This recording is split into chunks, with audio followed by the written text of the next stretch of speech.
Good evening, Cheeseheads. Welcome to a Tuesday night edition of the Cheese Room podcast. You're stuck with me hosting tonight, Gibbo. All the other hosts are obviously busy, so they've called me in as a last-minute sub.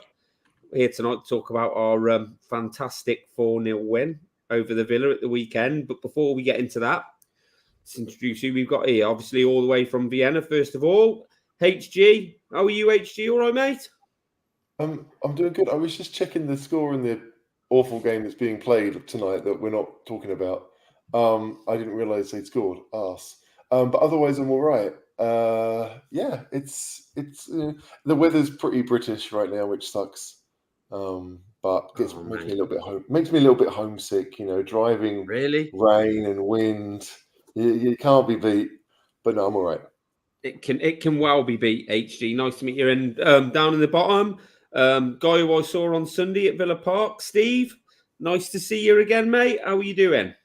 Likewise. Yeah, good. It was good to see that. Seeing you was the best thing that happened to me on Sunday. It must have been good then, mate, because Sunday was a good day. It was a good day, even if you're drenched. But no, it was a cracking day out, and I am good, and I'm looking forward to talking about it today. Yeah, and in the bottom left for me, a member of the Patreon group having his first show tonight via Abu Dhabi, via Canada, via Hemel Hempstead. It's Garant. How are you, mate? I'm good, mate. Give us a little bit of a lowdown on yourself and how you like what little story you just told me about your family.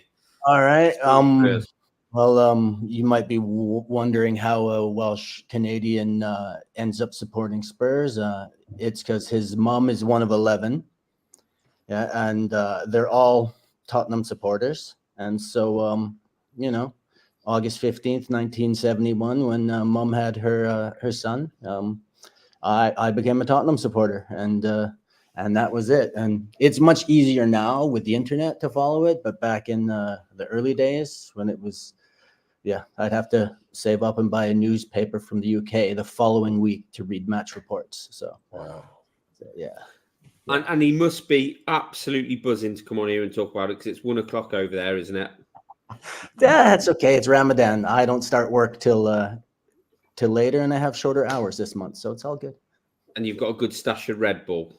So no, just some Waitrose brand tea. That's all. Good man. Anyway, let's get into it. So Sunday, Villa Park, massive game. Apparently even bigger for them. Spurs line up. Let's get that up first. Hang on a second, Gibbo. Like we all know your relations to the Villa side, right? And how your other half is all a bunch of Villa fans, and so surely, I just want to hear you laud it. We don't have to talk about the team. We don't have to talk about any of this. I just want you to go crazy and be like, in your face, Villa. I'm not going to HG because I've got points to make throughout this show about why I think they shit the bed. So, but obviously, I've been to Villa Park to loads of games, and I don't know how they started all their games this season, or what they come out to. But they had fire on the pitch. They had massive flags. They were banging out Ozzy Osbourne, "Crazy Train," and the old flags were going. And it reminded me of when I went to the Carling Cup. Well, I think it was the Worthington Cup final then against Blackburn when we lost. Can you remember that? And I can remember being in the remember being in the Millennium Stadium, and I was like, this is like watching the Gladiators. You know what I mean? It was all these fireworks and stuff going off, and it was just like that at Villa Park. So I thought, they're big up for this. They think they're going to smash us. They fancy this, and the team and the crowd sort of let them down a bit, and the manager. But we can get into that. So, but I'm going to bring those points up as we go along, HG, and I won't be lauding it. I won't be smug because obviously it's not the way to be, is it? When you beat I absolutely will. I think it gets under the skin more when you're calmer, when you just point the facts out, when you don't rub it in, and you just spit facts. And the fact that we won 4-0 made very, very clear it's just another game. So, HG, what do you reckon to this lineup then? Spurs lineup. I think most of us expected 10 of those names. Yeah. We knew that Porro was back fit. The rest of the side kind of picks itself. I mean, Sarr came back. It was 4 changes, which I guess people forget. But I think most of us think that Sarr is in our best team. So it was really either Werner or Johnson. And since Werner scored the previous game, I think we all thought he would start again, as it was going to be the Welsh winger instead. But otherwise, it's we kind of know what's coming with Spurs. Like, I think Ange has made it relatively clear through his team selections who he likes more than others. And so it was a bit of a surprise to see Johnson over Werner, but otherwise, a relatively standard Spurs, I guess. Yeah. Steve, any surprises for you? Or was that what you wanted? Would you like to see anything different? Pretty much. I mean, I was 50-50 on Johnson or Werner, whether I wanted which one I wanted in and who would start. I was happy that Porro was back in because you're never sure until the team actually comes out, who's going to be starting, of course, particularly when they're coming back from injury. But yeah, that's the team I wanted. Like HG said, on the fence, whether it's Johnson or Werner. But other than that, that's the team we'd expect, right? And there's not a lot of variance really that Ange can do in his starting 11. Yeah, I mean, you're probably going to have the same. But what did you think when you saw that team? Happy? Well, yeah, I think that's probably the strongest team. I mean, I think Werner and Johnson right now are switchable. I mean, I'd probably go Werner on left rather than Johnson. We've seen that Johnson's left foot isn't the strongest part of his game, but I mean, but he's making the runs now, so I wasn't too disappointed with that lineup. I mean, that's about as strong as we could have gone with. Although I thought Werner had his best game the week before, so it was a bit of a surprise. Yeah, I mean, I've not been a big fan of Johnson. I thought Werner might start, obviously getting off the mark the week before. But I've got to admit, HG, and you're sort of singing off the same hymn sheet as me. I thought Johnson started pretty positive, to be fair, mate. He started sort of doing the things that we've sort of wanted him to do since he signed for Spurs, didn't he? He was a lot more positive, and even though he was on the wrong side, he tried to get at and did quite well at getting at the fullback or the centre back he was up against. Exactly. I mean, there's a comment here that Jabberwocky's put up about skinning McGinn. I'm not sure if it was McGinn, but he certainly was running at people. Like, we were able to get the ball out to whoever's on the left-hand side pretty easily in the last few games. And then you watch them not really try and do something different, not really try and take people on. And I feel like we all want that from whoever the wingers are. Like, I mean, Kulusevski doesn't do it enough either, frankly. But to see Johnson, like, he was clearly up for it. Like, there is a fire to Johnson's game when he can be interested. It's just, now that we know that, and we've seen that pretty much from the first start he had for the club, why is it not always there? Why do we have to hope and pray that something, what is going to make it look like he really cares enough? It sounds awful because it clearly does, but you just don't see it. The fire's not obvious. But yeah, he obviously started really well. I mean, the first half, I don't think he was amazing. He was just better than before. He's done more of what I wanted to see. So I was impressed because I wanted but when you think about end product and what we got from it, probably wasn't a great deal in that first half. But Johnson clearly is improving. Yeah. Steve, I mean, obviously, we'll talk about the first half first. How did you feel it went? Because I was getting a little bit frustrated. There was, like HG said about Johnson was kind of getting at his man. But then when the ball went out to Kulusevski, he'd be in space and he'd sort of stop. And it was very sort of like as if there wasn't enough movement. And not that it wasn't bad, but I was just getting a bit frustrated because I felt we sort of had control of the game. Apart from, I mean, after 2 minutes, it was quite clear that Villa's game plan was just to get behind the Spurs back line, and Ollie Watkins broke, didn't he? And Van der Ven caught up with him and literally snapped him in half and left him on the floor. Then it was just sort of like we were in control, but without without sort of really making the most of the possession. It was a bit frustrating, wasn't it? You're talking about the Villa game or any of our previous 10 games? We're talking about the Villa game at the minute, mate. I mean, it's same old Tottenham, isn't it? Being in control, having a lot of possession, but not really, having that kind of spark or creativity to get back in. And the people around me were just pretty much screaming out and just saying, just shoot, just somebody have a shot. And it's always disappointing when somebody has a shot and it goes 20 yards over. But you're never going to score if you're just passing it side by side. So I think you're right. I think we did largely control the first half, and I think we were the better team. But let's face it, neither goalkeeper had to do much. Neither forward line had much on offer apart from a couple of half chances. So it was a bit dull. It wasn't quite the expected half, was it? And I saw Sky, because of course what you do when you get home from football is you watch it again on Sky, don't you? And on Sky they were saying that at half time it was like a bit of a damp squid. There's just a bit meh. There wasn't much to it. Yeah. I mean, is that what you got from it, Gerd? Did you think it was just sort of like typical Spurs of the past couple of months? It looked like two teams that didn't want to lose that first half. It was like, okay, just keep it as tight as you can, despite the fact that both defenses play right on the halfway line. I thought we controlled the first half extremely well. I mean, I know they had a couple of breaks, one that was called offside that Watkins decided to square across anyways for some reason. I don't know why, but it wouldn't have mattered.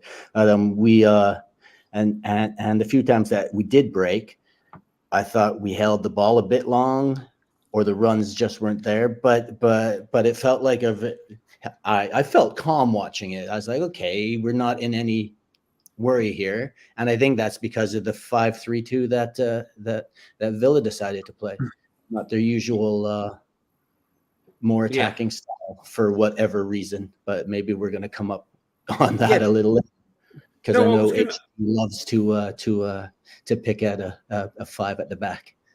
That was going to be my next question. So, HG, my take on it was, I think that Villa thought that they were going to win that.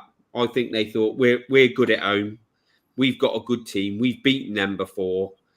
They're going to come here. We know what they do. We'll let them have the ball. We'll let them tire themselves out as they usually do. Do what they did at White Hart Lane, and then we'll just pick them off. But as well, what we'll do is they struggle against, a five at the back, which is how it seemed when teams have sat back deep. We have. So we'll play 3 centre-backs with 2 wing-backs and we'll just stifle them. But, that is not what Villa have been doing. And I just think, and I was like, they were just all over the place, weren't they? That changing the formation to what they did and playing how they did, how they sort of set out to play, pretty much just sort of played into our hands, didn't it? I think the end. The thing is that there's clearly value in what Ange is trying to do by saying we're going to do the same thing regardless. Yeah, right. Now, because we've all seen games for Spurs over the years. I mean, the last Carling Cup final against City, right, when Mourinho had just been sacked, and it was like we just kind of waited to be killed. At some point, it's like, if we're going to lose, can we lose trying? And that Villa's thing is that it wasn't the Villa that we've seen this season. No. I know they've got a couple of injuries, and I know I thought they'd made more changes in midweek for the Ajax game than they had. That they only really brought, I think, 3 players in. It was a pretty similar lineup to the Ajax game, but still, I was expecting what they've done. I was expecting a 4-2-2-2, and I know that the result they had at Luton was a bit of a scare, right? Because they got 3 points, but it was right at the end. And so, and they've conceded a lot of goals recently, but I didn't expect them to change who they were for us. If you don't change who you are for City or Arsenal, why are you doing it for Spurs? Just because you've seen that it worked for Wolves? Because it didn't work for anyone else. It only worked for Wolves. So it's kind of, it's just weird. I'm grateful because Villa hurt themselves almost more than we hurt them. but it was a weird choice. Certainly a weird choice. And to do it at home. Yeah. And I just felt that they thought, well, we've got Watkins and Bailey up front, so if we knock the ball, and I know a couple of times they did, but we'll get the ball. But what I'm about to say also happened. We'll get the ball behind them, and that's how we'll hurt them. As if not knowing that, like, Mickey van der Ven, his recovery pace is like fucking unreal.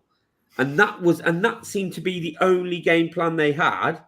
And we pretty much dealt with it. And you're just thinking, like I said, I felt that they all thought that they were going to win. And then they just sort of like, the manager shit the bed with his team tactics. The players sort of just completely, in the end, as we'll get onto, lost the plot.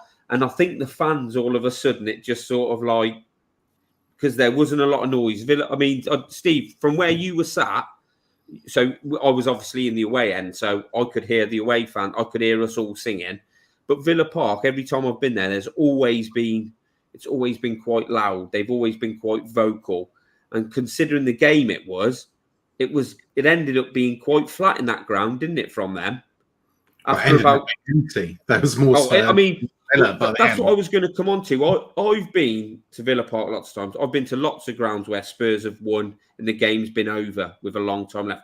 I've been at White Hart Lane when Spurs have been absolutely chronic. But I don't think I have ever seen a ground as empty as that. No. At the end. And I'm not, and that's not me. That was literally, it was like the whole end, which is like their main end. There was like about 20 fans all stood in the middle of it together. They must have had a taxi booked or something like that, an Uber. So that's why they all stayed and waited, because there's no point going out. But like, it was weird, wasn't it, Steve? It was weird. The atmosphere reminded me a bit of Tottenham Hotspur Stadium at times, because atmosphere, the Villa fans, particularly Holt End, were on occasion like really loud, really good atmosphere, really loud. And then obviously second half onwards, it was just dead from them lot very early on. And they seemed up for it at the beginning. But going back to the formation, one of my best mates is a Villa fan. And as soon as the teams came out, he messaged me and he went, "This is going to be a tough game for us now." He went, "Emery has effed us, basically." And he was fortunately right. And they saw Jamie Carragher gave some good analysis where, like I think you said, Gibbo, basically Bailey and Watkins up against Romero and Van der Ven. And there's almost man-on-man at times because our fullbacks are pushing forward so much. But they hadn't covered. Romero is a very good defender and Van der Ven has got the pace to recover. And they didn't really get in behind us. And there was a huge amount of room. And this is probably the first game in a while, we've moaned about it before, where Maddison wasn't dropping as deep. So there's that nice big pocket. And there's a couple of freeze frames I think I've got later on. But like there's a huge rectangle space, which is Maddison. And because of the gap between the lines of Villa, Is this it, Steve? That is it, actually, yeah. So, he just got the space. So I think that helped with our creativity as well, particularly in the second half. So I'm very happy they went 3 centre-backs, because otherwise, it would have been a much more difficult game, because Villa aren't a team to be messed with. They're 4 for a reason, right? Yeah. If you look at that, I mean, there's a clear 5-3-2. Like when I saw their lineup, I thought, okay, they're going to go 3-4. Like I figured the fullbacks would be in midfield, right? And I thought that maybe Tielemans would kind of drop deep, and so it'd be 3-4-2-1. But Tielemans and probably what's his face Bailey would move back into midfield. I didn't think they would do that. I mean, that seems pretty primitive. How many teams play that kind of back 5 now? Like maybe against Spurs, but not good ones. No, but Tielemans played apparently. He was on the sheet, right? But he's not a winger, so it just seems odd to do what they did. I mean, we've said that plenty of times, but it's weird. Apparently Douglas Luiz played, but the only time I noticed him was when he was squaring up to Maddison in the second half. I mean, and he's a quality player, but he just didn't get involved at all. I mean, and And think of that. I mean, I know we're not supposed to say the Matty Cash word because he's a bit of a, but he went forward once that whole game. And He looked he's like a bloke who'd shit his he's pants. normally quite attacking minded, and he went forward once due to that formation, and maybe because I mean Dogie and Johnson on that side kind of pinned him back, but it played into our strengths definitely.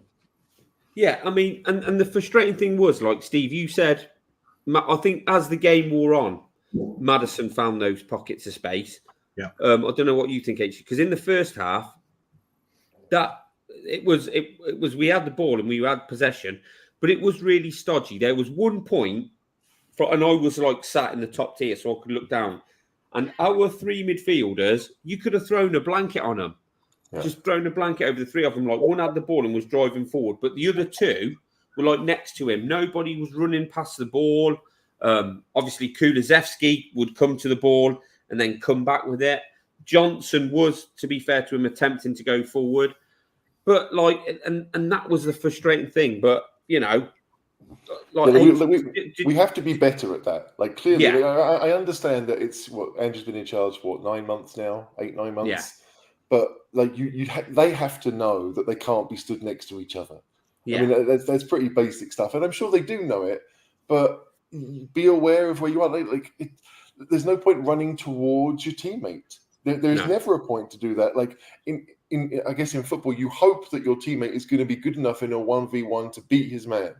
Like in many ways, that's what you're trying to create. Like it would be lovely to have overlaps all over the pitch, but that's not going to happen. But it's definitely not going to happen if you're just kind of standing still. And it, like at some point, it still feels like we're waiting for someone else to take the initiative.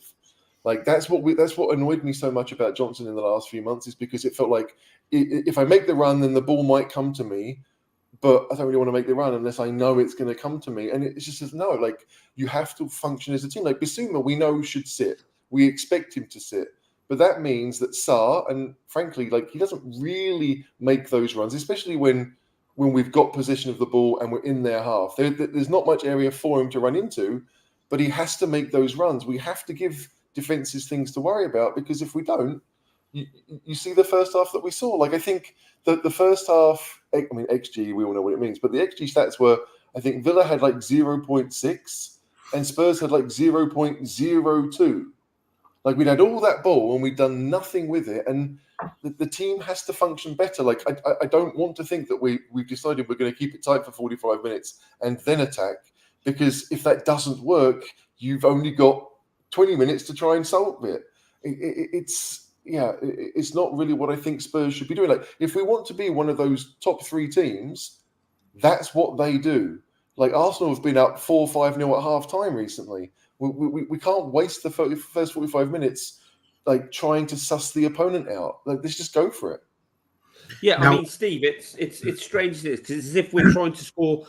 Do you think we're trying to score the perfect goal, or you know, why do you think, in your opinion, why do you think that is? It's because like I'm with HG. You see somebody who's got the pace of Johnson, and they don't slide the ball through because he doesn't make that run.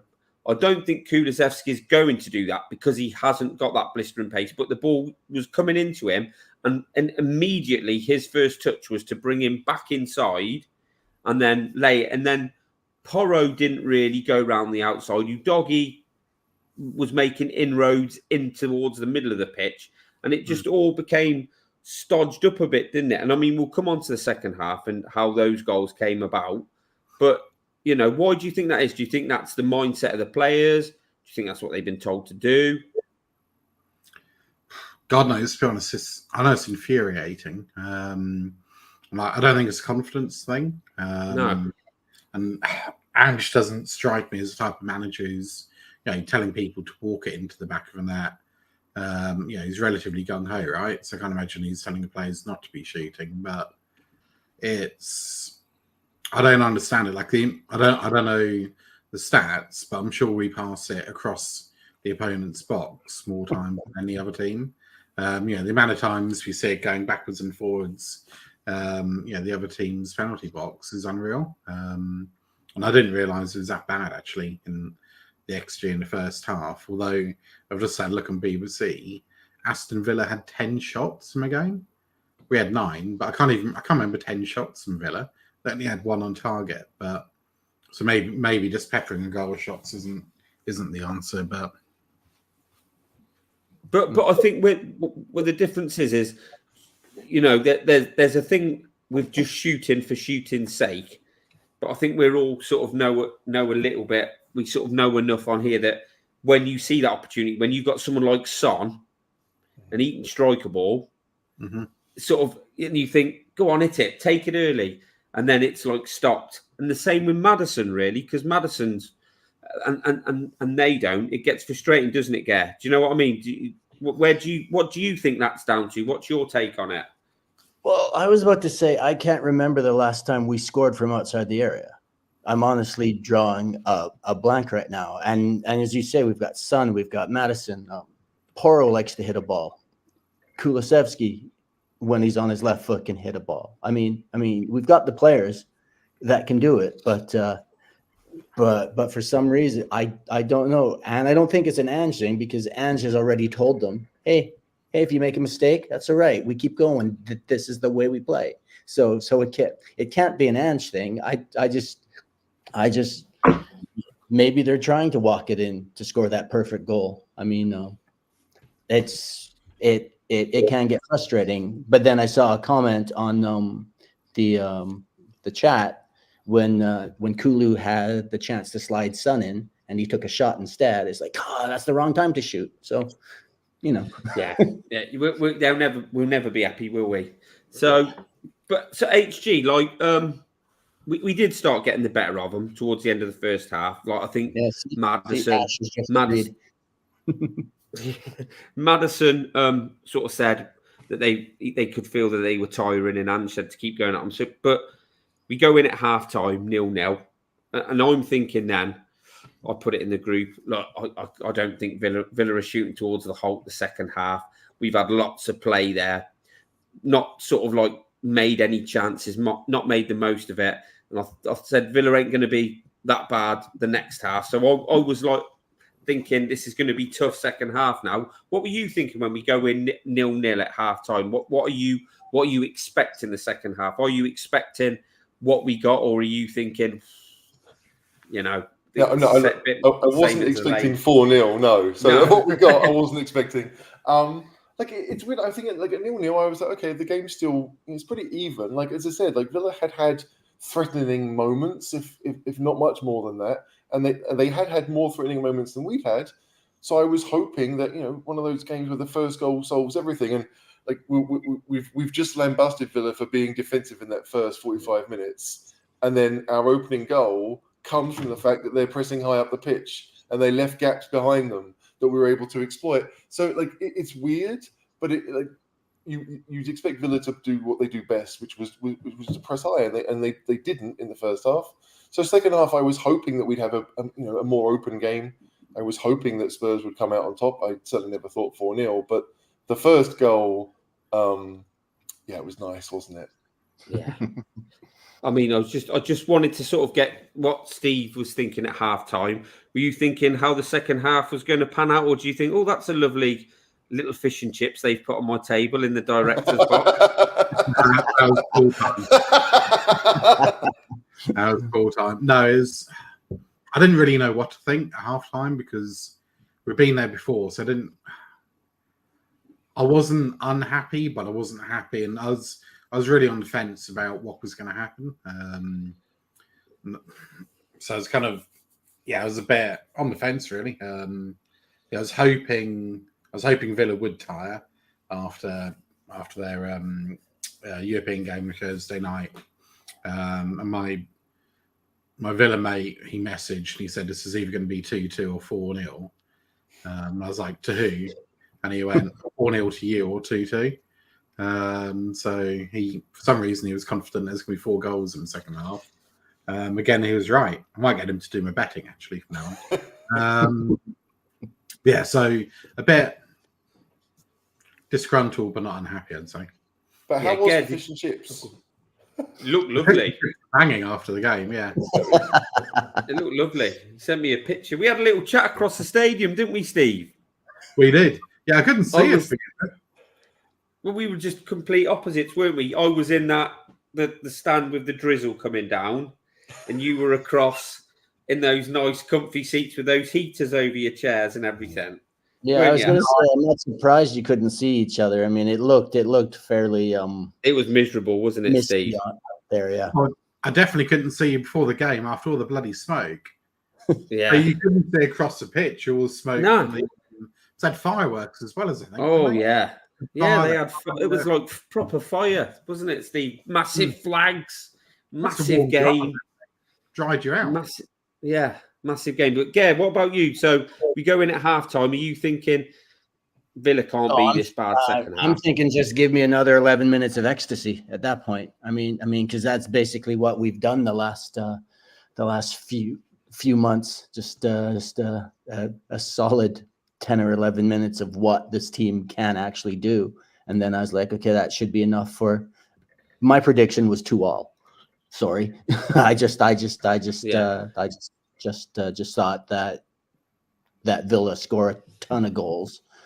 We've looked a little leaky, so I did not have us keeping a clean sheet. But I thought, okay, if we get that 10 or 11 minutes that I know we have in us, that might be enough. And we got it earlier than expected. Yeah. Let's face it, it wasn't going to be nil, was it? Yeah. We all knew Villa were going to score, and we were all wrong. But yeah. And I knew we were going to score because we always score. What's that? 39 straight league games? Yeah. Well, I mean, we'll come on to it later, but me and Zach, we're stood there and I'm going, there's no way we concede every week, mate. There's no way we don't concede. But I'll come on to that when I will say. So basically, we come out second half. Team's not changed. 5 minutes in, about 5-6 minutes in, Van de Ven goes down injured.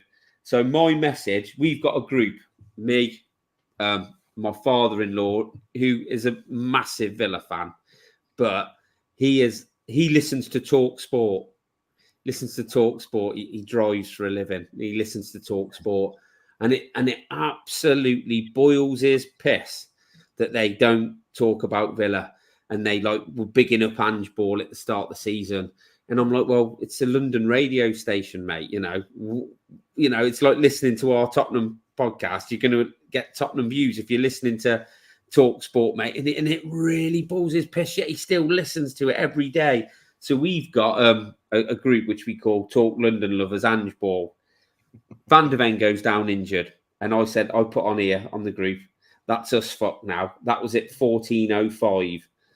So how were you? And I'm going to tell you what the next text said, which was 6 minutes after that. How did you feel, HG, when Van de Ven goes down injured? What are you thinking? Yeah, it feels. I'm not sure I remember, if I'm honest. He's our comfort blanket, isn't it? That pace. He is. But I think because it was so quickly afterwards that we scored, I've forgotten. There wasn't enough time to worry. Like when I started to worry, it was that we were 1-0 up, and I'm thinking we've got 40 minutes left. This is not going to end well. I don't want to have this feeling for the next 40 minutes, and then we scored again. So, Van de Ven, the injury, I almost don't remember it. I'm not sure how it happened. I guess he did it before half time and came out and tried, and it wasn't right. But it doesn't appear to be a very long-term thing. But at the time, I was just like, okay, well, Dragusin, this is why we spent the money. Let's see what he's got. But I don't remember thinking it's game over for us at that point. No, I mean, I just, it's just that pace thing because I felt, Steve, that watching that at the time, Villa's biggest threat was not even Watkins. I felt Bailey was probably, I felt more likely was going to score, but and then Van de Ven goes off. I thought he was fantastic in the first half, and I thought, this could screw us now. I was gutted mainly because Leon had put in our WhatsApp group, Dragusin's coming in for Van de Ven. Van de Ven's injured. And I'd literally just replied and went, no, you don't know what you're talking about, mate. Everything's good. Then Van de Ven goes down. I was like, fuck's sake. So I was mainly gutted because I got proved wrong by Leon, and I never like that. But Yeah, I mean, I think whenever one of your best defenders who you use, he's probably more important at the moment than Romero is. Let's face it, Romero is probably the better overall defender, but we use Van de Ven to get us out of trouble so often. A bit like Walker for City, I know he's lost a tiny bit of pace, but he just gets you out of trouble so often. How many times do we see him making those late tackles? Yeah, it's a couple a game, right? When the opposing team's through. So I was worried, but Radishan, he did well. Silly free kick he gave away when he got that yellow card. Well, silly yellow card. And there's obviously that bumble when he lost the ball under pressure. And I really thought he was going to drag down, was it Bailey in a box? And he was kind of stumbling. Yeah, I think it was. And I was like, oh no, he's going to bring him down. Van de Ven's going to be injured for the next 6 months. And we're going to have this guy and he gives penalties away. But he looked good. And somebody asked earlier, I think we've lost a message now. It was on Twitter today, wasn't it? That apparently Van de Ven's injury isn't as severe as last time. And they're hoping he's going to be back after Fulham and then international break, I think, isn't it? Or something like that. Yeah. So after that, so not too bad. Yeah. I mean, what were you thinking? Because he was majestic first half, wasn't he, Van de Ven? He was fantastic. And I thought he was majestic because Bailey attacks the spaces that are vacated by Udogie. Like Watkins will go out wide, but he prefers to stay more central where Romero can take care of him. So Van de Ven is that I've got the fastest person alive behind me. It's okay. And then when Dragusin comes on, we don't know. Maybe he's the unknown. We've seen him 5-6 minutes here and there, and I mean, I thought it might affect the way that we play. But I should know better now because Ange doesn't change. So that's more fool me. But I thought he had a couple of hiccups, but was bailed out by his center back partner, which is what a partnership does. And I think it'll put him in good stead for next week against Fulham, and that's a game you might want him to play. Rather than against an Erling Haaland. Let's say that's why we bought him, isn't it? That's why we bought him. If these injuries do happen, that we need to be able to have someone who we can rely on and come in. And he did fine, and now he's going to get his chance again. But HG, so like I said, my message at 2:05 was that's us fucked now. 6 minutes later, my father-in-law replied, strangely fucked, because obviously we'd bagged our first. Yeah. So, but what we were talking about, HG, was like in that first half, you could have thrown a blanket over the midfield three. The difference was Sarr makes a run in beyond. I can't remember. Was it Kulusevski who played him in? It was, But he ran past. He's ran past a player into the space, and I think from sort of like midway through the last sort of 15 minutes of the first half, and until he went off, Sarr was brilliant. I turned to Zach and I said, mate, he's like dog shit. He is literally everywhere, Sarr. And I mean, he's made that run, and that is a hell of a cross he's put into Maddison. Now, here's another one. I shouldn't laugh really because he's family. But like my father-in-law really calls Maddison a show pony. How's the fucking show pony playing? Oh, he's rubbish. He's a fucking show pony. So obviously, Sarr runs down the line. My missus and my daughter, because we were at the football, me and Zach, were going out for a meal, and apparently they got over there. And my wife was like, "How's Nige, mum?"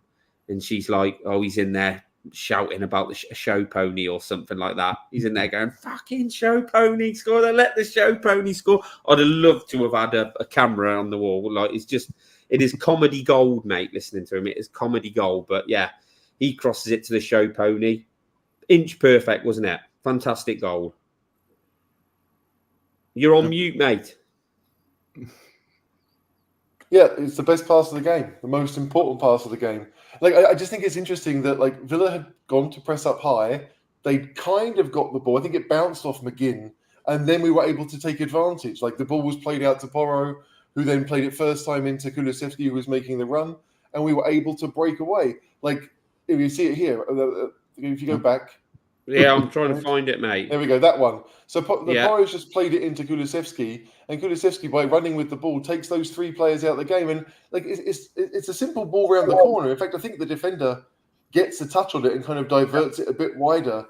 But Sarr, stumbling half the way there, somehow manages to gain his feet and hits a first-time cross. Really, I thought Matty Cash had scored an own goal. I didn't think Maddison had got anywhere near it. I didn't really care. I was just happy it went in, but it felt like okay. Like like the first goal is always going to be a massive in any game, right? But in a game between 2 teams that are really rivals for the same spot, like we're probably not catching the top 3. So we've both had really good seasons. Like if you win the games that these teams have, it shouldn't be a worry about getting top 4. You should be pretty safe in the top 4 at this point. That to get the first goal, and like again, Maddison didn't do much in the first half, but it was nice to see him on the end of it. Because if you look at the picture now, I think that's Son, might be Son that's in the picture on the right hand side. So he's not making that run. So Sarr's gone ahead, Maddison's gone ahead, and Son's dropped back, and you start to see again a bit of movement in the attacking third. Yeah, I mean, Steve. Like you were in the ground, so you sort of like see the game as a bigger picture. And HG said about Son there. So as you're watching that, I'm sort of thinking for Sarr to sort of put his foot on it and maybe pull it back, because I think Son was running in behind Maddison in the 2 defenders, but obviously it was just a pinpoint cross, wasn't it? And the Spurs fans went absolutely apeshit, and Maddison loved it. I think he didn't know whether to give the Villa fans stick straight away or go over to Sarr and like thank him. Did he? Yeah, he got caught in 2 minds, didn't he? And yeah, it was a peach of a ball in, wasn't it? It was a De Bruyne-esque ball in. Is phenomenal. Like HG said, best pass, best cross of the game. And I was slightly surprised because Son was a long way behind that move. And to be honest, I wasn't thinking too hard, just more don't F it up. Sarr probably isn't the person you expect to be in that position. But thank goodness he was, because that cross was phenomenal. Yeah, good point actually from Ron. He was at full pelt, wasn't he? And that ball was, inch perfect. And even Sky, who often give us pelters, despite what your father-in-law says, they were waxing lyrical about it as well. All Maddison had to do was get something on the ball. Yeah. I mean, Gare, I bet you're thinking that. What you thinking then when that goes in? Just. Well, as a former winger, I was jumping for joy. I mean, as HG said, the original ball was supposed to be right through the middle, but it deflected out wide about 15 yards. So Sarr still got to the end of the sideline. I don't know how it doesn't fall over, because he was almost on his knees at one point, and then his next stride, he hits a pin perfect ball to Maddison, who I still don't understand why he went with his studs, but it doesn't matter now. I mean, that had put your coconut on it all over it. But I guess that's what your number 10 does. He doesn't get his head dirty. So but when that went in, I scared the wife a little bit, maybe. I'm not gonna lie. And then I said, okay, here's the 11 minutes. Oh. But what we sorry, just asked me if I wanted the dog in here. But and he snores, so he can't be in here. He's got to stay in the front room. Sorry, it's so unprofessional. I'm so sorry. But but that move was all about runners going past, wasn't it? HG, like obviously Sarr making a run into the channel, Maddison making a run past Son. I know Son was obviously a little bit behind the play at that point, but we just pulled we pulled players out of position, which is what we weren't doing the first half, and which is what we were doing earlier on in the season when we were really good. You know, the press was good. We started to do things in that second half that we did earlier in the season. Like, it's interesting if you go back. I mean, I don't want to go too far back, but if you go back to pre-season, it felt like we had runners from everywhere all the time, consistently. And maybe it's because they only played 45 minutes each, so they knew they could. But still, it felt like insane and intense. We haven't really seen it in the Premier League this year. Even when we were good at the start of the year, we weren't really doing that much. But excuse me. But yeah, it's just, oh man, my voice is going. You have to excuse me for a second. I'll move on to Steve, because obviously, Steve, we were talking about Kulusevski, who we didn't think had a great first half, and he kept coming inside. But second half, it was as if he'd had a rocket, wasn't he? Because I thought the Spurs press was good all game. When you're in the stand, you can see how they're cutting off the avenues and how they're setting traps. And I thought Kulusevski was really good, and you could see us setting the trap, and then he wins that ball, he lays Son in, and Son, to be fair to him, played it looks easy, but he played that into Johnson's path on his right foot, and there wasn't loads of room to do it, and Johnson finishes it, and it was just then symptomatic of we thought, we've got him here. This is how we're going to win the game, and for all the years I've watched Spurs, I can always remember saying, well, you know, when we've got a team, we never put your foot down on the throat. And on Sunday we did, didn't we? And that was like the killer blow, wasn't it? Yeah, I think so. And if you think about it, like, yeah, I agree the press was good, but none of us expected Son to pass that ball to the left, did we? No. Well, did you think he was going to do that? I don't think Son expected it either. I think Son, it was a last second decision, and it thankfully. I think he tried to do it before or after. He tried to do something similar. I can't remember when it was, because I can remember sort of getting really annoyed because he never did it, or I can't remember now because I was sort of caught up in the game. In the first half. Yeah, where, there was another similar time where we were in a similar position. Put Johnson through, and he just woefully underhit it. Yeah, it was just terrible. But that one was perfect, and I think Johnson was giving the Villa fans some as well. Then wasn't he, Steve, when he put that one in? Yeah, he was. He did a bit of that. Johnson had some brilliant side eyes, didn't he? He was giving the Villa fans a lot of side eye during the game, particularly when he scored. And then there's a clip of him on Tottenham TV when he walked in the tunnel after the game, and he's giving a lot of side eye to the camera, isn't he? And I think he looks like he's enjoying life a bit more. Bit cliche, but maybe he is a confidence player. Maybe he's enjoying his life a bit more. Club, I'm still not convinced by him, but his stats haven't been. Yeah, HG's going to kill me here because he doesn't like stats, but his stats haven't been terrible. Like, he's in line with Kulusevski in terms of goals and assists combined. So we'll see what happens. But yeah, great finish, and set us up for the next half hour or so, doesn't it? Yeah, I mean, good. It was good. It was good, wasn't it, to see that you could see how well, like I said, how well we've been working that press, and then for it to come off, and I think Villa losing the ball in that area, which they did, and then us getting that second goal so quick, that killed them, didn't it? I mean, we'll come on to McGinn in a minute, but they sort of lost it. Then, normally didn't they? It's Kulu. A lot of the games, it's Kulu pressing mostly by himself, or if Richie's in there, he likes a press. But Johnson hasn't really been doing it, and that's obvious. But on this one, the press starts with Johnson, who forces Konsa inside. Yep. And then it takes away the option of the ball out wide. So he still played a terrible pass, but that forcing the narrowing of the pitch, Mikulu stepped in and timed it perfectly. No foul at all, despite Tielemans flapping his arms on the ground. And then I actually think the pass from Son was mishit.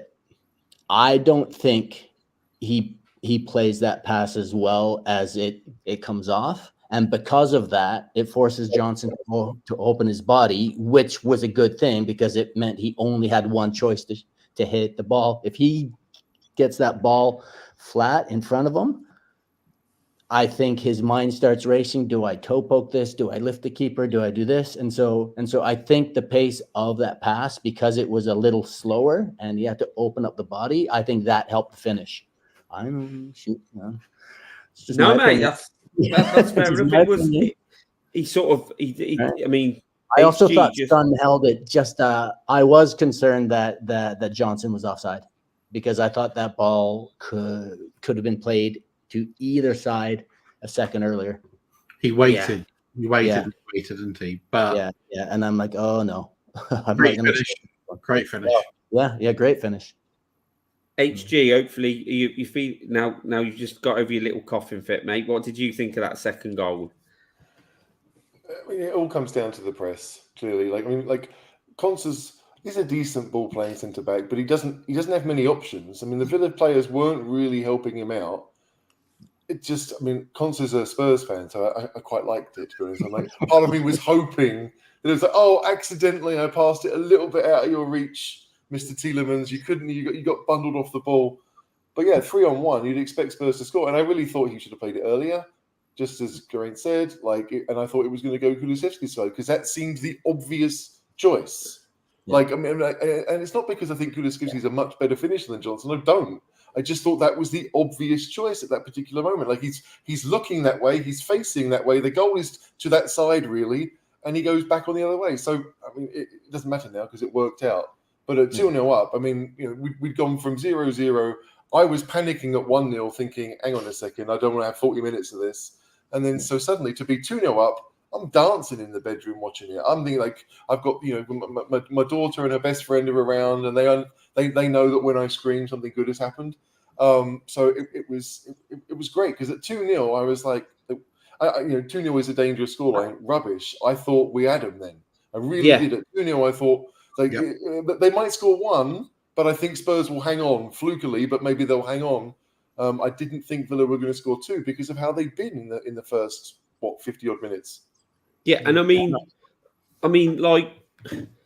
then the Olays started coming out, didn't they, Steve? At 2-0, which is weird because I mean we scored those goals early, and the Olays started coming out, and I thought then we just literally took our foot off the pedal then, didn't we? And that's when I talked about Sol. There was a period then where he was just sort of like any loose ball, he was on it. Anytime like a Spurs player, and then it was as if Basuma started coming into his own then, and he was. And because I don't know what a lot of other people think, and people sort of say about Basuma, but I think since he's come back, I know he had that period and he got sent off, and then he went off to the African nations, and he came back and he was a little bit off it. But I think the more he's been playing and starting to get more comfortable back in that position, we've looked better because he is so comfortable on the ball, and he was just dropping off and laying it to the centre backs, and then he'd move into space, and then he'd move it forward. And like I said, Maddison started getting into more pockets, and we sort of got our swag on a bit then, and we were just passing it about. And we'll come on to other players who I thought were really good, but like Romero, I thought Romero was fantastic as well. And then obviously that's when John McGinn lost his head and completely wiped out Udogie. And HG, that is I mean, I was calling him Kenny Rogers, the coward of the county, because he literally just took him out. No, just completely wiped him out. It was a coward's tackle. It's like he looked like a fucking pub player taking him out like that, didn't he? Do you know you see them ridiculous tackles on Twitter when some people are playing on a park?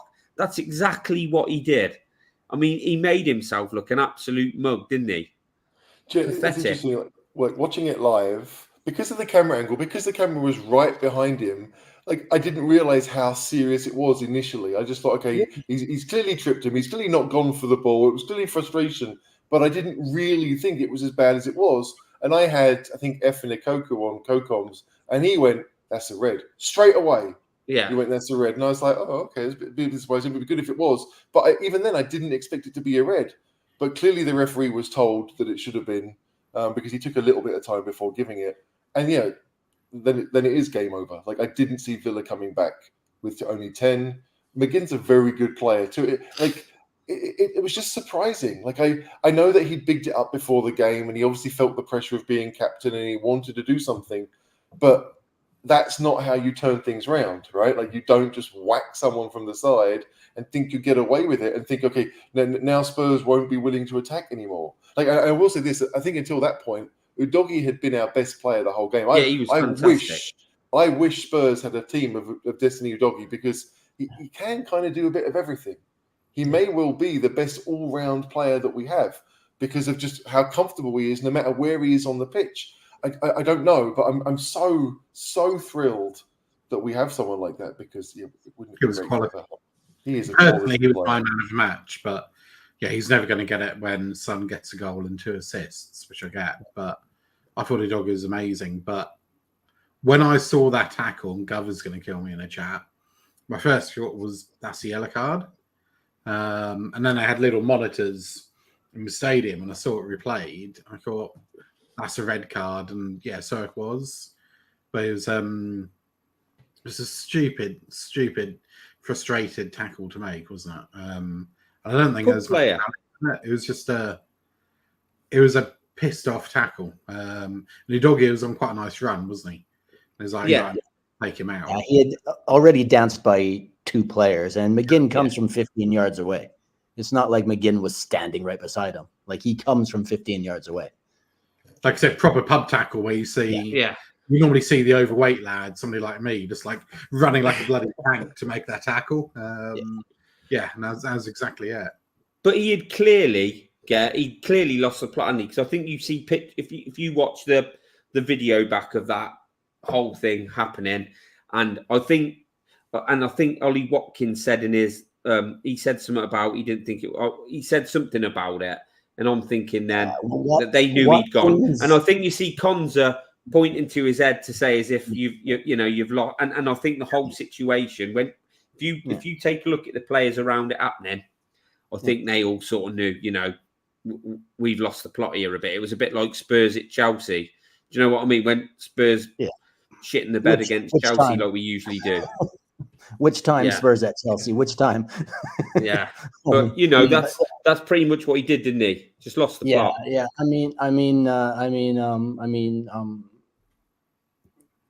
Gabby Agbonlahor, Emery, Watkins, they all think it's a yellow.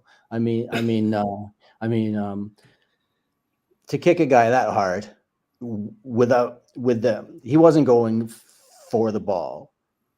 It's violent conduct, right? If you throw a punch and miss, you're still getting a red card, right? Yeah. Right. It's still violent conduct. If you move your head towards somebody, you don't even have to headbutt them now. It's violent conduct. So if they don't give that a red card, the next time a team is breaking and a guy goes to pull his jersey, I'll just leave one in on him. It's a yellow card, the same as pulling a jersey, right? So it as well, Gare. When that red card was brandished, not many of them Villa players really, sometimes when even if your team gets a yellow card and it shouldn't be a yellow card, the players and the coaching staff are at the ref. But none of that really happened, did they? He sort of stood around for a minute thinking, what am I going to get? I think they all knew, didn't they? If Romero had done that, it's a red card all day, isn't it? Mm-hmm. The ones that saw what happened were like, right. I mean, I know McGinn just waited to see if VAR was going to change it.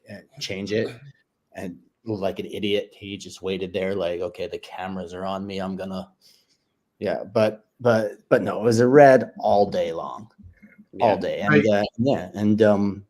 it might not have changed the outcome because I think we were in control, but sure made it a hell of a lot easier. Yeah. Tell you what did happen, Gibbo. Go on. Because Villa Park was in full voice, wasn't it? Yeah, They were loving that tackle. yeah. All Until the the red came out. Super John McGinn or something. Yeah.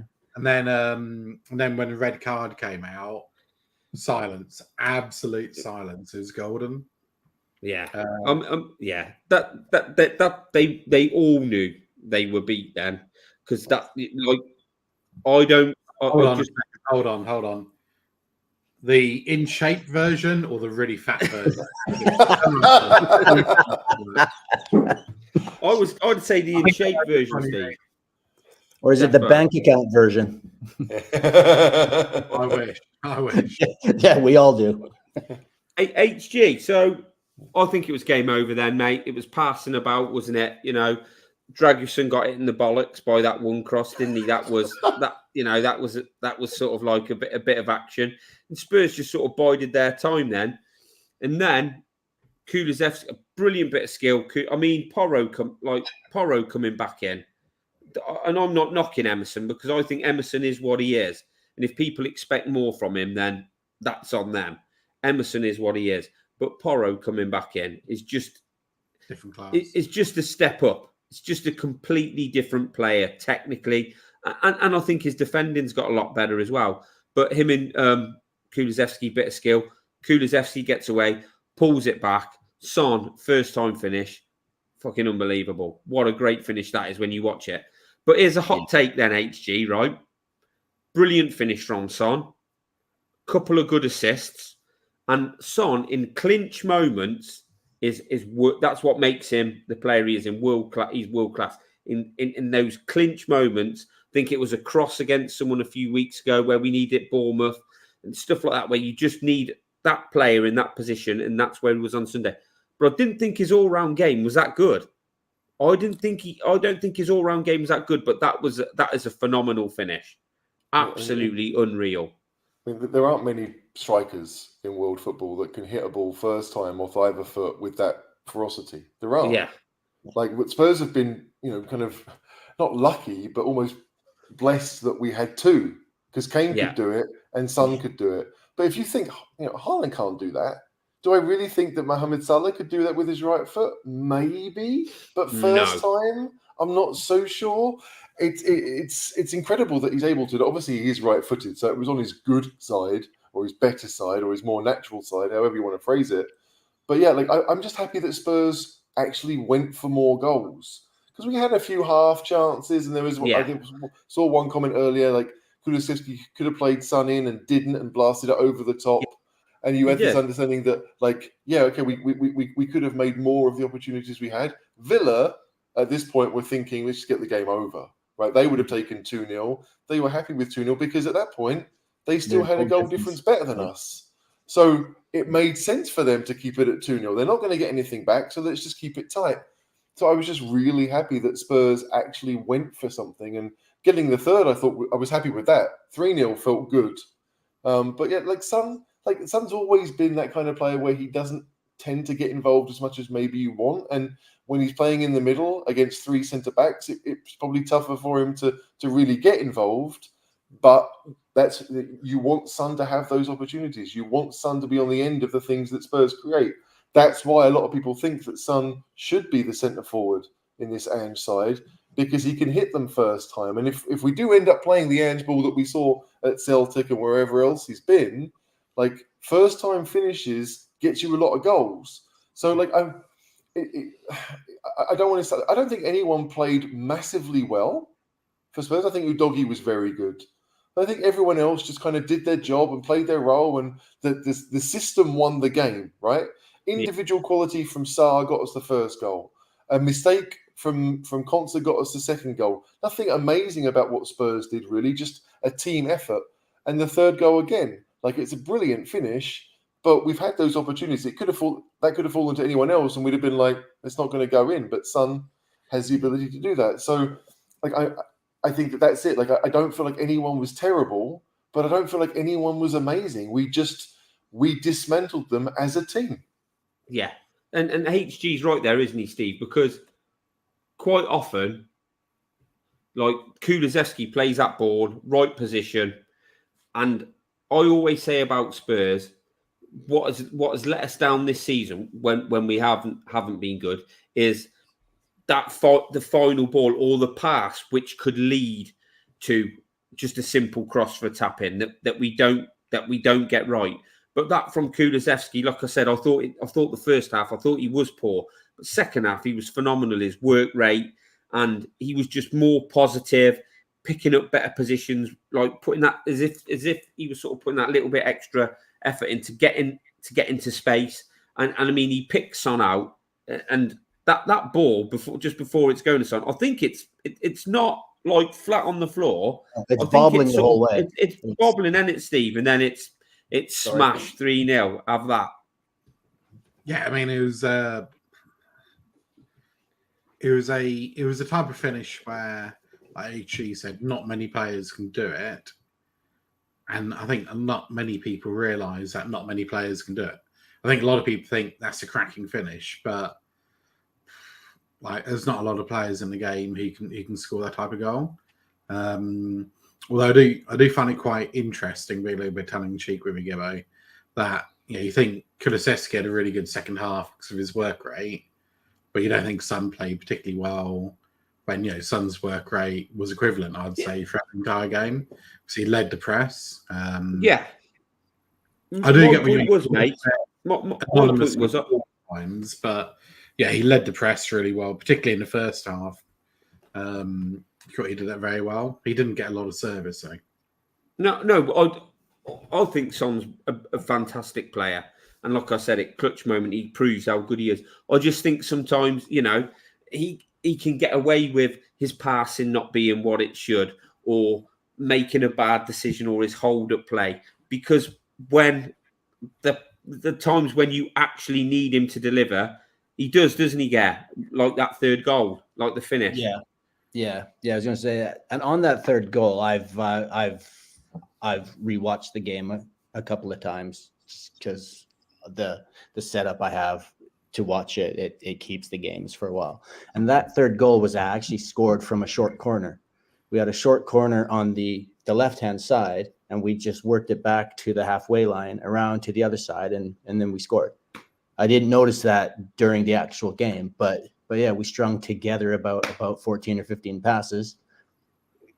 Kulu went free, and then he had a choice of Bentancur, Son, and Werner was at the far post as well. And he picked out the red ball, and it was, the pass was bouncing the whole way, wet turf, and Son just, didn't look like missing. I mean, and that's a different quality. I mean, you can be quiet for the whole game, but if you've got a guy that can do that, you pick up points against a really top keeper as well. Because Martinez is a good goalkeeper, isn't he? Yeah, despite his antics, he's a very good keeper.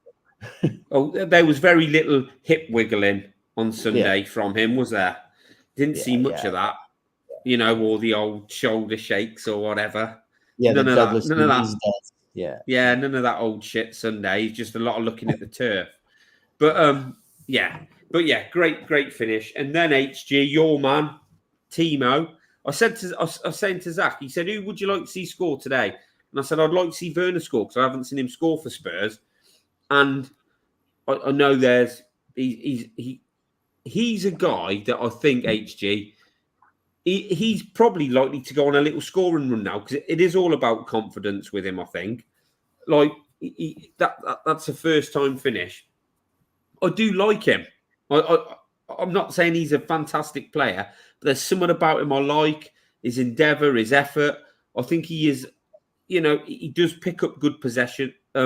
His movement's good. Obviously, Son's laid him in, but that's a really good finish, that fourth one, isn't it? I think that goal for him. I think it's been kind of forgotten about a little bit because the game was over and it was right at the end and people thought that Villa weren't caring. But that's not a goal I've ever really seen Timo Werner score before. He usually thrashes it. And so, I'm sure it was what he intended to do, but that doesn't mean I thought it was going to go in. I was kind of surprised that it went in. I'd like to see more of those finishes. But yeah, if Werner is turning his career around at Spurs and scores the odd goal to do it and doesn't sign permanently, we still win, right? We're still happy with that.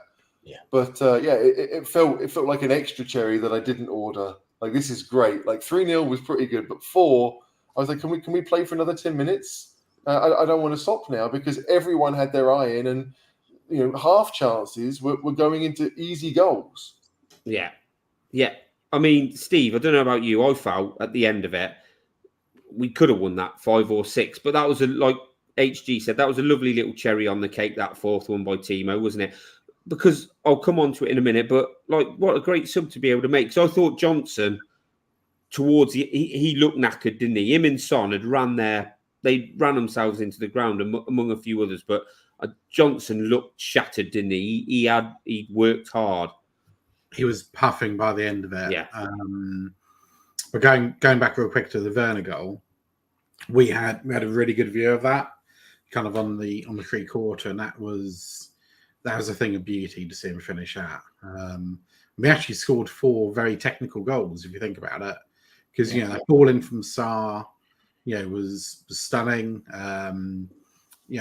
Johnson's finish was a really, really top finish. Son's finish, we've waxed lyrical about that and gone on about it for ages, but that was a world-class finish. And then Werner's, was a really, really good effort as well. And I was happy for him because he's very likable, isn't he? Like his interviews, he comes across really well. So I think, I would love him to find a home at Spurs. Is he the kind of top-class player we'll want to be signing? No, but he could be quite a smart acquisition, because if he can sit on the bench and if he's happy to do so, and I would assume he is, that's not a bad player to have coming off the bench, particularly towards the end of the game when the opposing team are tired. He's got the pace to get in behind, and he's not going to score every goal, because we know, throughout his entire career, his finishing hasn't been, brilliant. But if he can bag us some goals, I'd sign him up for the 15 million quid or whatever. I mean, I'm with you. I think HG's got a point about maybe get him on, if you can get him on loan again for another season, even better.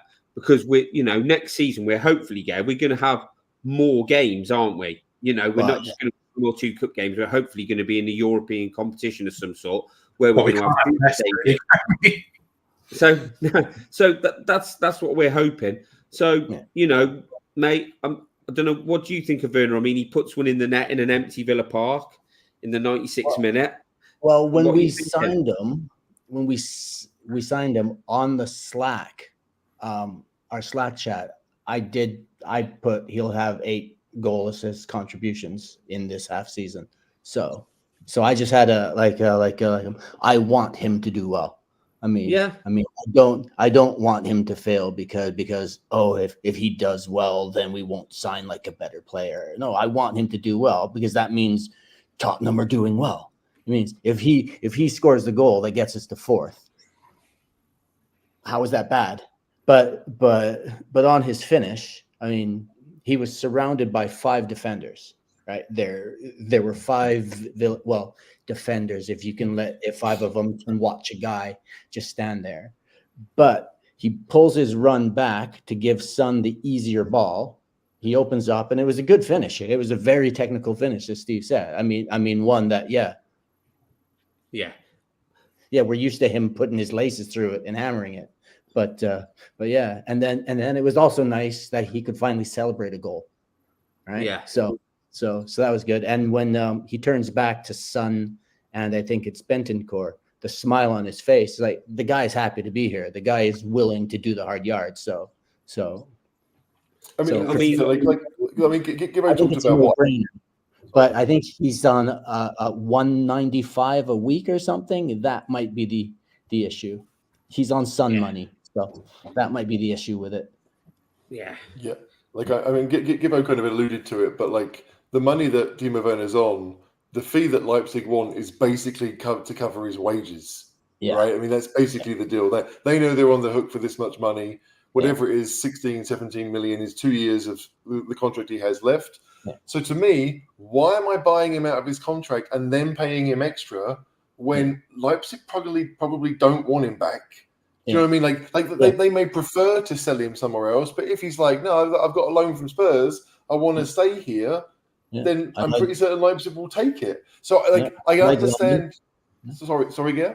Yeah, I like London. Yeah. I mean, okay, he's on 165K a week.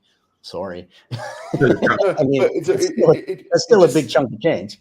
Exactly, but it just feels like if Spurs could probably go to Leipzig and say, "Hey, we'll pay 100K," right? And if Werner wants that to happen, then true. Leipzig don't really have much option but to take it. I mean, they don't have to, but then they're paying him full whack to not play for them. So it's Spurs are kind of in a good situation, and it's good for Werner because, like, let's face it, like Brian Hill is not going to be at the club long term. Perisic is gone. Solomon, no one really knows what the deal is with him right now. Seth's probably gone. Exactly. So who else is that? Werner has a 6-month head start on any signing that we have because he'll have learned the system. He'll have learned what we want to do. And so it does make sense. I don't think it makes sense to sign him permanently and then pay him wages when we could probably get him for a third of that deal. Yeah. Fair point. Yeah, and that I think that's a good option as well. But I mean, sorry, like, I'm not going to pick on Ron here. It's not almost zero. It's 17 million pounds. Like, I understand that is small change for maybe an attacker in today's football, but I'd rather see that 17 million pound spent somewhere else. If we don't have to spend it, why? Like if I'm going to spend 17 million plus, let's say, a 4-year deal at 150 a week, like Steve's maths is better than mine, but that's a fair chunk of change that we probably don't have to do. We could keep him on loan maybe for even the rest of his contract at Leipzig. They wouldn't care. Werner would probably be quite happy with that because then he'd be on a free at 29 and could go where he wants for big money. Like, you have to think smart here. Like, there aren't many clubs that have a lot of money. Spurs seem to have a fair chunk of money around. I don't think, even if it is small compared to others, why are we giving Leipzig money when we don't need to? Yeah. If that option's on the table, HG, Spurs are going to be exploring that, aren't they? They're not going to. Absolutely. They're not going to. We know that, don't we? We know that. If that's the option on the table, that's. And you're looking for a deal? No. Well, look at the Kulusevski deal. You what? Sorry, Steve. With Kulusevski deal, we had a similar deal in place, didn't we? Loan with the option to buy, and we renegotiated it. Was it pay less over a longer time period? Which something like that. I mean, how on earth we got away with that? I've got no idea, but presumably somebody on their side, signed the paperwork as well. But yeah. So lads, we all leave an empty Villa Park happy at the final whistle. Nearly empty, but we all leave a nearly empty Villa Park at the final whistle really happy. So what are we thinking after that game? Obviously, ecstatic we've won. Great performance. I mean, I thought Romero, like you said, I don't think there was a bad performance in that team, HG. I thought there was lots of good performances. I don't think Romero got a lot of plaudits, and I thought he was really good. Mm-hmm. I thought Basuma got better as the game went on. But, I just... Now, obviously, I don't want to... I'm thinking, this position, everybody's saying Spurs are favourites for the top 4. Still 2 points off Villa, I know, and people are saying we got a game in hand. So I'm going to ask you a question. We've got Fulham at the weekend. Let's say we win that game at Villa and we have our game in hand against Chelsea midweek. How many points behind Villa? How many points behind Villa do we go into that Fulham game with? 1 or 2 still? Because it's at the bridge, isn't it? Like if we were going to play Chelsea the midweek before. Yeah. So we're 2 points behind Villa now with a game in hand. Yeah. If we play at Stamford Bridge on Wednesday, how many points behind Villa are we when we go into the Fulham game? 1 or 2? I think 1. What do you mean 1 or 2? We could be 1 ahead. We 1 or 2. It's at the bridge, leading question, Your Honour. Give over. Look, I would take a draw at Chelsea because Chelsea are getting some decent results at home. Like, they're not a great side, and having playing a decent team would hopefully see the best out of Spurs. They're not going to sit back and try and frustrate us. But every single Spurs fan takes a draw right now in that game. We probably, let's face it, we do, right? So if it was played midweek, I think we'd have a pretty good chance. But yeah, I didn't think we'd win at Villa, and we did. I don't think we'd win at Chelsea, and we might. But I think the good thing with Spurs is that, like, if you look at the results, so you take away that 4 or 5 game run when things went awfully wrong. Yeah. The results have been actually really quite good. We don't get beat very often, especially away from home. At home, we tend to win most of our games. If we don't win at home, then we lose. But okay, that sucks. But victories are what's the most important thing. So yeah, I to answer your question, I think 1 point. I think we'd get a point at Chelsea. Yeah. What are you thinking now, Steve, with Spurs after that game, rest of the season? What, do you think guaranteed fourth? Or do you think, there's still a big battle on our hands? What are you thinking? Mate, we're Tottenham, so even when we're 4-0 up in injury time, and down to 10 men, it wasn't guaranteed was going to win it. No, definitely not guaranteed fourth. I think we will get it. I think it'll probably go down to the last game was the Sheffield away. We got Sheffield and Burnley last 2 games, haven't we? Burnley at home, Sheffield away. So I think that will be helpful. But it's going to be tight. It is going to be tight. I think we'll get 5th or 4th, but I think 4th. I'm hoping. Yeah, what are you thinking after that result? Oh, I thought we were going to get 4th the whole year. I have us pegged down as 4th.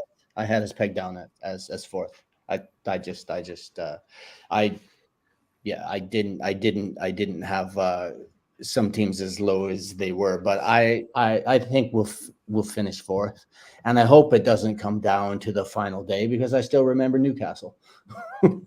Yeah, I mean, as every Tottenham fan will, I still remember Newcastle. But no, yeah, I think we'll get 4th. I think we're finding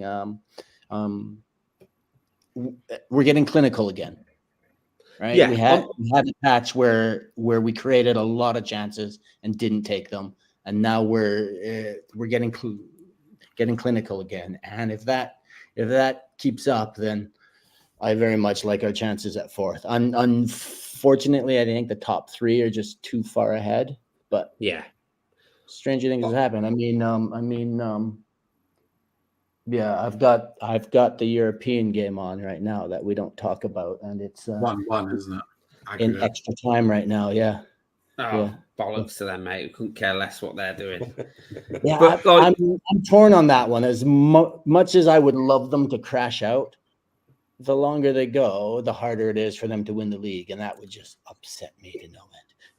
Yeah, I mean, from my point of view, HG, sorry, mate. King Oddles, but the bottom line is our first 11 is better than Villa's, and that's what I was going to come on to. I think now, when you do look at it, I didn't really want to blame injuries or suspensions and stuff like that, but that period we had where we weren't that great, you look at us back against Villa and probably last week, we're sort of starting to put our best team out again, aren't we? And it's sort of like, it's not nothing strange that we're starting to play a little bit better again, aren't we? We're starting to look more of a team. So, hopefully if we can keep Van de Ven not being too serious his injury, hopefully we're going to go into the rest of the season sort of like with our best team, hopefully playing the way Ange wants us to and being capable of playing that way. But here's one for you then, mate. Do you think if we get 4th place, we are good enough to play in the Champions League? I mean, what do you mean play? I mean, yes.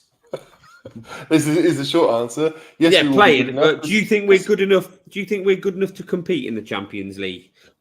I mean, with what we've got now, if we go in there, the way that the Champions League is worked next year, right? Obviously, we'll have 8 games. You have to finish in the top 24 to get past Christmas or get past the table stage or whatever they're going to call it.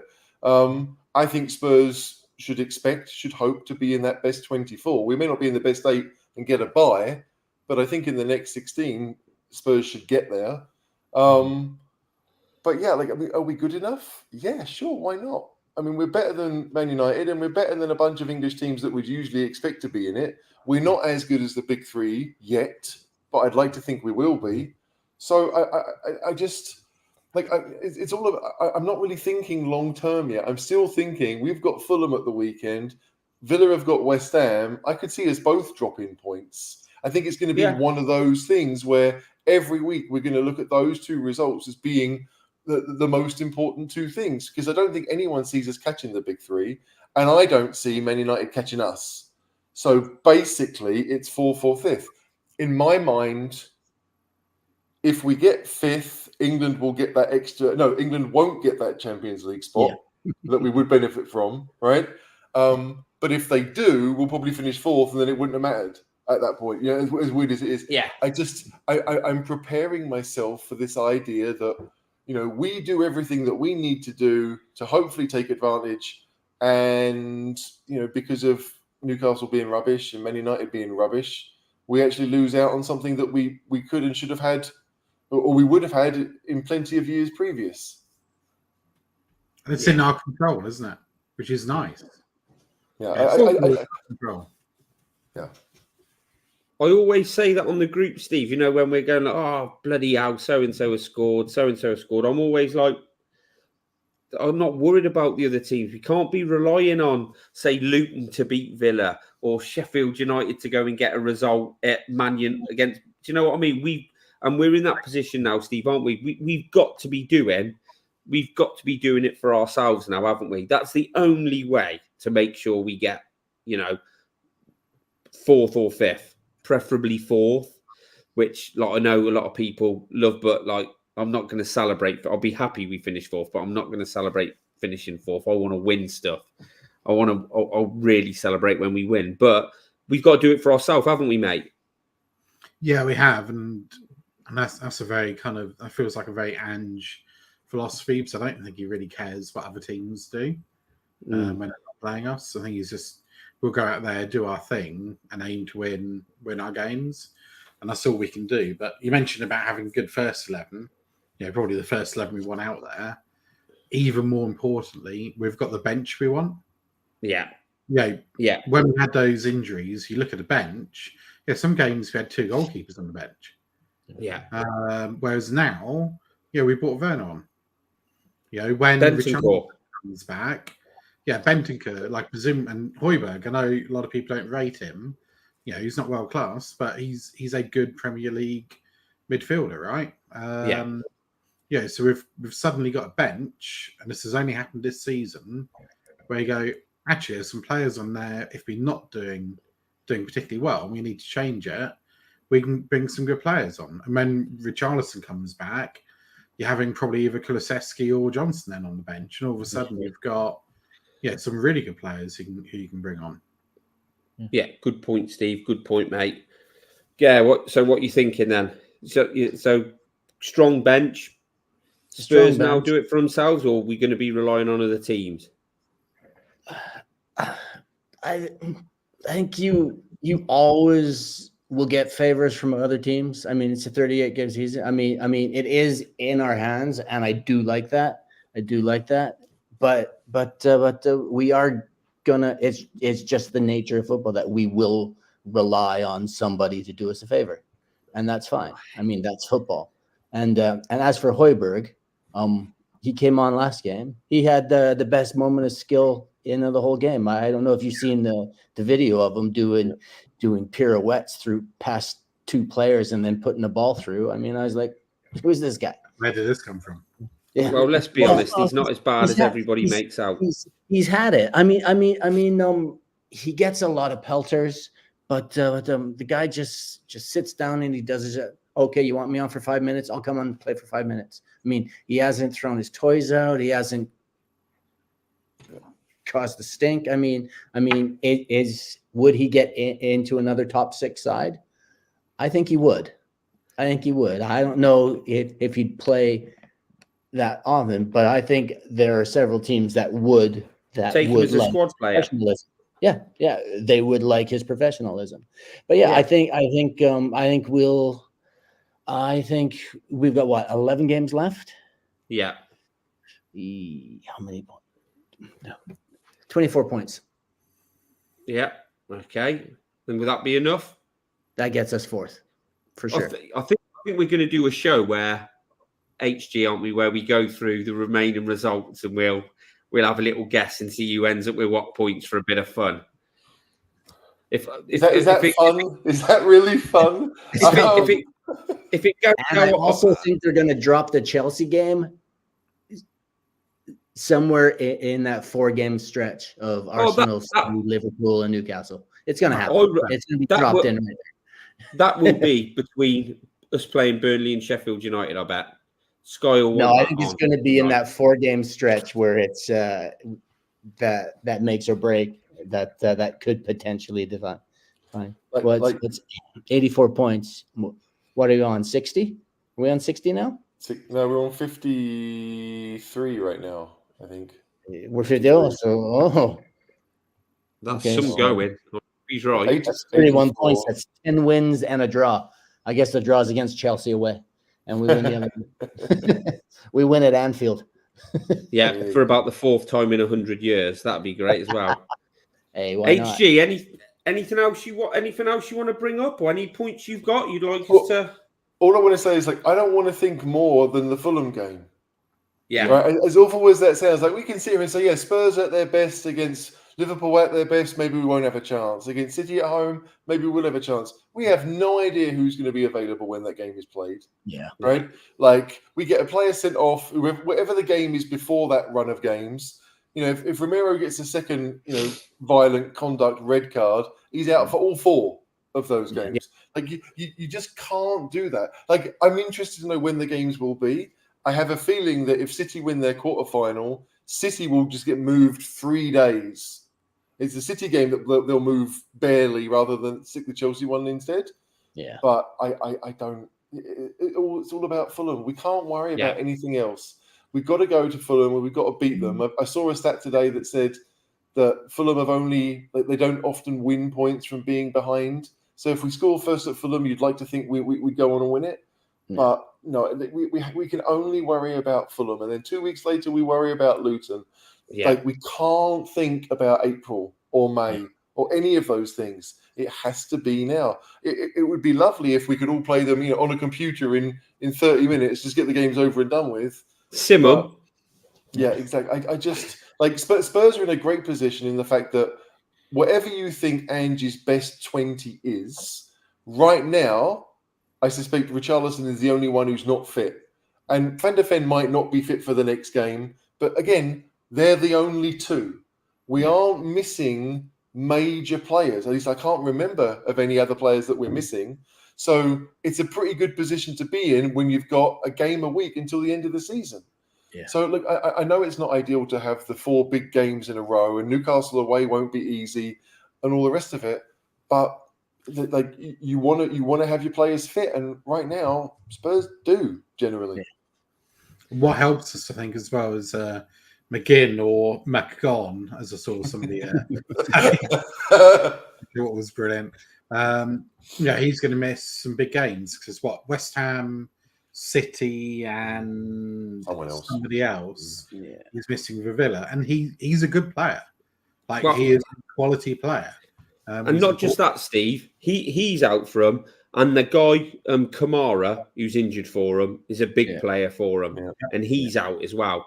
So that means they're going to have a midfield of Douglas Luiz. They brought a young kid on, didn't they? Yeah. Or Yuri Tielemans. Now he don't like getting around the pitch a lot, mate. But again, if I'm a Villa fan, and I don't want to talk about this, but if I'm a Villa fan, I want them to go back to being 4-2-2-2. And if that means you play the kid, you play the kid, right? If that's what you do best, stick with it. The idea that they should somehow, we want to have the experienced players, we'll move someone else into midfield, maybe Longley could do a job, all that nonsense that people would come up with, they could come up with. It's no, your back 4 is set, right? Konsa may not play right back because I don't trust the other centre halves. You don't want Torres and Longley at centre half. Oh, God, so no. Konsa has to play in the middle, which means that Cash has to play where he is. You've got Cash, Konsa, Torres, and Luca Digne or Moreno as your back 4. That's pretty much set. Douglas Luiz +1, Toby +1. You've got those 2 defensive midfielders that will sit And then you say, right, the rest of you, off you go. You make it. Diaby's not been amazing, but he's a quality player. Leon Bailey, he may do the same thing. They've got goals in that side. It's just they have to, I don't want them to. I want them to be defensive and play long play every week. But there's so much football. I mean, it is a cliche, but it's there is, true. mate. Quarter of a season, 8. We've got quarter of a season left. Yeah. So, we're in a great position. We are not where any of us really thought we were going to be when we've sold our best player, and we don't know where the goals are going to come from. And we've scored almost 60 already this season.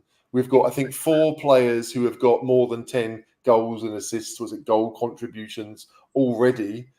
We spread the goals out. Yeah, Son is our top scorer, but he's not our only goal scorer. And if Johnson and Kulusevski can get somewhere near 10 when it comes to goals, and Maddison can get a couple more, we are laughing. But it's I'd much rather be in our position than Villa's, which is a good thing to say.